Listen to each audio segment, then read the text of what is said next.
Imagine this. You spend 22 years of your life operating in the shadows, breathing through a regulator in freezing water, or sitting on a ridgeline in a country nobody can find on a map, all just so you can finally earn a little piece of the American dream. A quiet porch, a cold beer, and a place where your daughter can grow sunflowers without anyone screaming at her. But then you find out the hard way that sometimes the most dangerous enemies Don and Oppos. T carry AK-47s. They carry clipboards, wear pleated khakis, and hide behind the petty, suffocating power of a homeowners association. My name's Elias. At least that's what the neighbors call me. And after 2 decades as a Navy SEAL, I thought I'd seen every brand of bully there was, but I wasn't into Oppos. T prepare for the suburban Napoleon syndrome that had taken over Oak Creek Estates.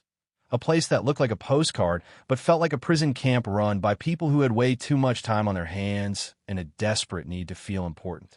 It all started with a trellis, just a simple cedarwood frame my daughter, Maya, built for her climbing roses in the backyard. She's 20, a soul as bright as the sun. And after her mom passed away, those flowers became her sanctuary, her way of connecting with the earth while I was busy trying to reconnect with a world I barely recognized anymore. We'd been in the house 6 months when the first letter arrived. Not a in quote. Welcome to the neighborhood in quote. Note, but a formal in quote. Notice of violation in quote. Printed on heavy, expensive paper that felt like a slap in the face, claiming our in quote. Unauthorized garden structure in quote. Was a blight on the community and Oppos' aesthetic harmony.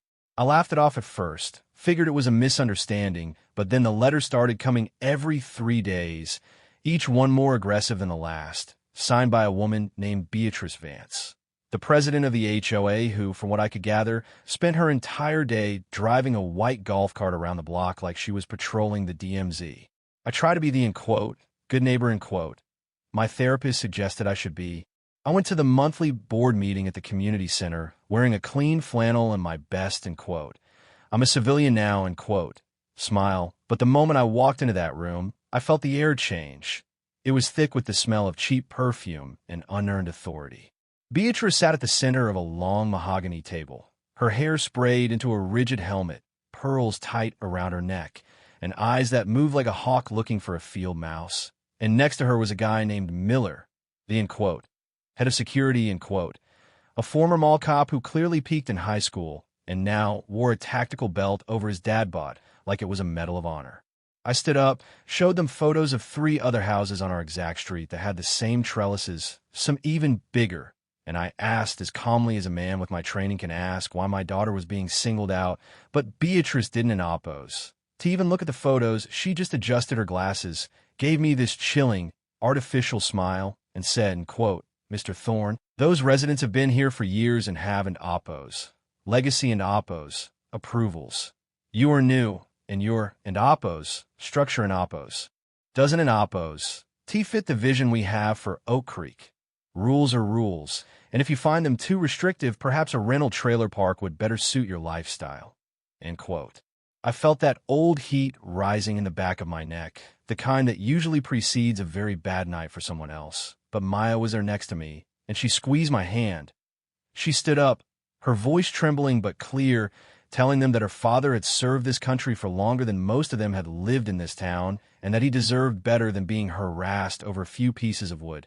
But Miller, the security guy, just leaned forward, his chair creaking under his ego, and he muttered in quote, Listen, sweetheart, around here, your daddy's just another homeowner, and if he doesn't end Oppos, T learn to play ball, he's going to find out that some fights can end Oppos. T be one with a gun. Tell him to take it down, or we'll do it for him. End quote. We walked out of there with $1,200 in fines hanging over our heads, and for a few days I tried to ignore it, hoping the fire would die down if I didn't into Oppos. T feed it, but bullies Don into Oppos. T want peace, they want submission. Everything changed on a Tuesday afternoon. I was in the garage, working on an old Harley when I heard Maya's dog, a golden retriever named Jax, barking in a way that set off every alarm bell in my brain. It wasn't an Oppos. T.A. in quote. Postman is here in quote. Bark, it was A in quote. Predator in the yard in quote. Bark. I stepped out into the driveway, just in time to see a blacked-out SUV idling at the curb and 4 men. Not police, Not even official city workers, standing on my lawn, surrounding my daughter. They were wearing these ridiculous navy blue tactical vests with, in quote, HOA enforcement, in quote, patches that looked like they'd been ordered off some bargain bin website. And one of them, a tall guy with a goatee and a massive chip on his shoulder, was actually gripping Maya's arm, trying to pull her away from the trellis. My vision went into that narrow, crystalline tunnel, the kind where time slows down and everything becomes a series of tactical problems to be solved.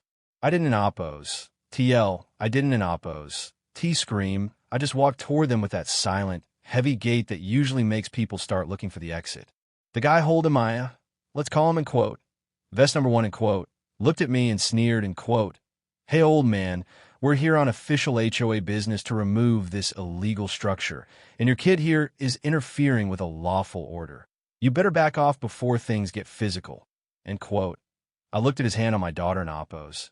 S-arm. Then I looked at the 3 other guys who were fanning out like they'd watched too many SWAT movies but didn't in oppose. Know a thing about spacing or footwork. We're amateurs, weekend warriors playing dress-up for a paycheck from Beatrice. I told Maya to go inside and call the real police, and as she broke away, vest number 1 made the mistake of trying to grab her again. That was the moment his world ended. I didn't oppose, to even think. It was just muscle memory, 20 years of CQC taking the wheel. I stepped inside his reach, caught his wrist with a C-grip, and applied a basic joint lock that sent him straight to his knees in the gravel. He let out a yelp that sounded more like a wounded poodle than a tough guy.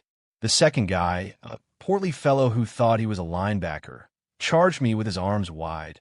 A classic mistake. I pivoted 45 degrees, used his own momentum against him, and sent him face first into the side of their own SUV with a dull thud that I'm sure left a dent in the door in his pride. The third one actually had the nerve to pull out a telescopic baton, flicking it open with a shaky hand. I waited for the downward swing, stepped into the in quote, hole, in quote, caught his arm midair, and delivered a palm strike to his solar plexus that took the air right out of his lungs. He crumpled like a wet paper bag. The fourth guy, the driver, he just stood there by the open door, his jaw hitting the pavement, looking at his 3 buddies moaning in the dirt. I just looked at him, wiped a bit of dust off my shirt, and said, in quote, you've got about 10 seconds to decide if you want to be the 4th body on my driveway, or if you want to get in that car and tell Beatrice she's officially out of her league. End quote. He didn't in oppose. T need a second invitation. He scrambled into the driver in oppose S seat and peeled out so hard he nearly ran over his own friend in oppose S legs, leaving the 3 in quote, enforcers in quote, behind to deal with the consequences of their life. Choices. When the actual sheriff's deputies arrived 10 minutes later, they found me sitting on my porch steps, sipping a lemonade, with 3 middle-aged men in fake tactical gear sitting in a row on the curb, looking like they'd just been through a blender. Here's the thing about people like Beatrice and Miller. They think that because they have a little bit of local power, they're untouchable, but they forgot that impersonating a law enforcement officer is a felony under federal law. 18 U.S. Code 912 ISN and oppose. TA suggestion, it's a cage, and when you add in simple assault, trespassing, and conspiracy to commit a crime, the end quote, aesthetic harmony end quote, of a neighborhood starts to look a lot like a prison yard. The deputies were actually great. One of them was a Marine vet who recognized the look in my eyes and just nodded, knowing exactly what had happened without me saying a word. They took the video Maya had recorded from the window, and by sunset, they weren't into oppose. T just taking statement from me. They were at Beatrice's house, knocking on her pristine white door with a warrant. The fallout was like a beautiful, slow-motion explosion. The investigation revealed that Beatrice had been using HOA funds to pay this, in quote, security firm, in quote, which was actually just a group of her nephew's deadbeat friends, to intimidate, in quote, difficult, in quote, residents into paying fines or moving out. It was a racketeering scheme disguised as neighborhood beautification. She was arrested that night, screaming about her rights and how, in quote, this man is a threat to the community, in quote, while being loaded into the back of a cruiser in front of the very neighbors she'd spent years terrorizing. The look of pure, unadulterated shock on her face when the handcuffs clicked shut was better than any medal I've ever received. The HOA board was dissolved 48 hours later after a massive emergency meeting where the rest of the residents finally found their spines. Miller vanished into thin air, probably moved 2 towns over to try his luck at a car wash. In the end, quote, enforcement, end quote. Squad is currently facing a list of charges that'll keep them in and out of courtrooms for the next 3 years. As for me and Maya, the trellis is still there. The roses are finally starting to bloom, and the neighborhood has never been quieter or friendlier. But makes you wonder, doesn't it, Oppos? It? How many people are living in, end quote, perfect, end quote, neighborhoods right now, being bullied by people who have no right to touch their lives simply because they don an Oppos? Have the tools to fight back. I was lucky. I spent my life learning how to handle monsters. But what about the elderly couple 3 doors down or the single mom on the next block? So I'm curious, what would you have done if 4 guys in fake uniforms showed up on your lawn and put their hands on your family? Is there a point where, end quote, following the rules, end quote, becomes an excuse for tyranny? And when does a person have the right to take their peace back by force? Let me know in the comments if you've ever had a run-in with an HOA that went too far, or if you think I should have just taken the trellis down and avoided the mess. Personally, I think some roses are worth fighting for.